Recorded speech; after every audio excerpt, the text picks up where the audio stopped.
देखिए, यही कलयुग का कालनेमी का पूरा वो है। और हम तो भैया आज हाथ जोड़ रहे हैं। हमारे बटुक राक्षस डरे हुए हैं, रो रहे हैं। कितना बड़ा अपराध होने के बाद, इतनी बड़ी घटना होने के बाद न्यायालय ने भी इसको राहत दे दी।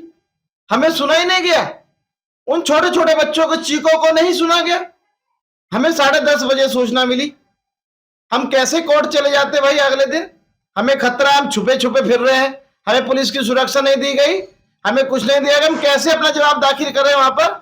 और फिर जब हमारा जवाब भी दाखिल नहीं हुआ, एक पक्षीय ऑर्डर, इतना बड़ा ऑर्डर हो जाएगा, उसके बाद ढोल बजा रहे हो आप, गुरार इस तरह वो कर रहे हो, धमकियां दुआ रहे हो, हमारे बटुक को उठाने का प्रयास कर रहे हो। तो आज हम भैया हाथ जोड़ लिए।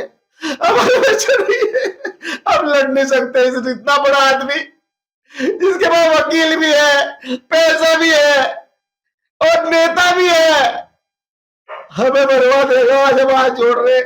हमारा काम पॉक्सो एक्ट की धारा 19A में साफ साफ लिखा हुआ है कि हमारा काम सूचना देना था। पुलिस देखेगी और माननीय न्यायालय देखेगी। अब हमने हाथ जोड़ लिया। हमारे बस का नहीं है भैया। हमें मरवाओ ना। हमारे छोटे छोटे बटुक डरे हुए हैं राज से। हम तो हाथ जोड़ रहे भैया, हमारे बस का नहीं है। महाराज जी, आप बटुकों की सुरक्षा की बात कह रहे हैं, अपनी सुरक्षा की बात कर रहे हैं। कौन नेता है और कौन वैसे अधिकारी है, या पुलिस की कार्यप्रणाली पर आपको यकीन है नहीं है? आप ही देखिए, पुलिस ने हमारा, इतनी बड़ी घटना हुई, हमारी गाड़ी पे हमला हुआ, बच्चों को उठाने का, बटुक को छीनने का प्रयास हुआ, सोशल मीडिया फर्जी सूची जारी हुई, थाना कार्यालय मुकदमा दर्ज हुआ। क्या अभी तक नक्शा बनाया पुलिस ने? उनकी गिरफ्तारी करी जिसने धमकी दी और हमला किया। और अभी मुक्तेश आनंद ने झूठा मुकदमा लिखवाया थाने में कि मेरे वकील को धमकी दी। रातों रात पुलिस ने गिरफ्तारी कर ली। तो आप देख लो पुलिस भी किसकी है। ज्यादा पुलिस भी नहीं सुन रही हमारी भैया, ना हमें सुरक्षा दे रही। हम कैसे न्यायालय में लेके जाए अपने बच्चों को? हम डरे हुए कैसे जाए? इतने वहां वकील हमारे साथ चिपका कर लेते हैं, लड़ने को तैयार रहते हैं। हम कैसे घुसेंगे माननीय उच्च न्यायालय में? हमारे बस का नहीं है भैया। इसलिए आज हमने निर्णय लिया माता रानी साख उम्र के सामने कि हम अब जितना हमने लड़ना था लड़ लिया। हमारे छोटे छोटे बटुक सब डर गए हैं, सब रो रहे हैं। अब क्या करें? हम उनको कैसे समझाए?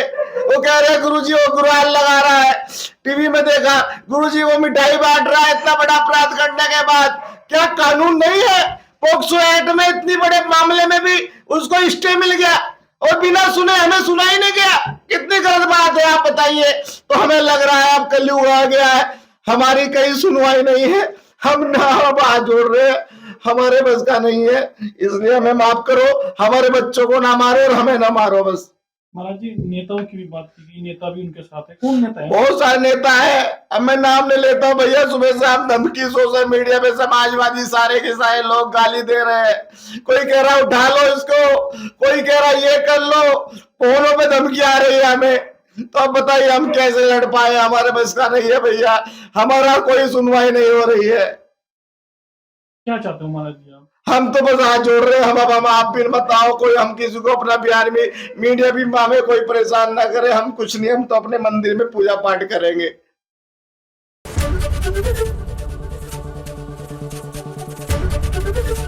एबीपी गंगा, खबर आपकी, जुबान आपकी।